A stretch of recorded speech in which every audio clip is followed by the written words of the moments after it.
हा पाटण चालू आहे लक्षात तिघं आहेत बघा, तिघं बस. बघा गाडी कोण चालवते? आमचा भाऊ पंकज पाटील.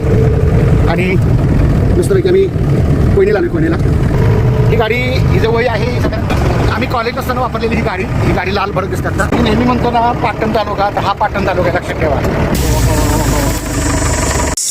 तिघं आहेत बघा, तिघं बस. 1 2 3 4 इकडे काही बारकं पिल्लं आहे. 5 7 मुंग्यांचं वारूळ बघा, किती सुंदर छान डिझाईन बनवलंय.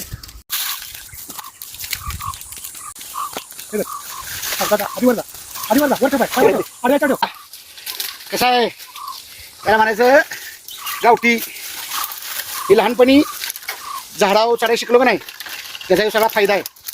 लोक म्हणतात की तब्येत वाढला काय वाढला, पण असं झाडावर चढून दाखवा आम्हाला. नुसत्या जिम करून उपयोग नाही.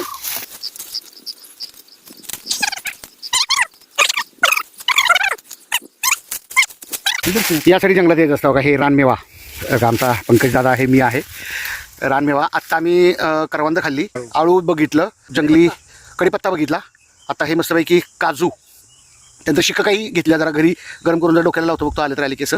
तर असं सगळं आहे. हे क्षेत्र आहे आमच्या पंकज दादाचं पाटणला कोयनेच्या अलीकडे. बघा असं काजू खायचा. कसं आहे हे पण ऑरेंज आहे, हे पण ऑरेंज आहे. कलर कसा मॅच होता बघा. गोव्यात गेला तर वाटायला लागतं कसं भारी बघा. हे फील आहे ना, हे फील फक्त जंगलातच येऊ शकतं. मार्केटमध्ये, मॉलमध्ये किंवा याच्यात नाही मिळत. हे खतरनाक हेच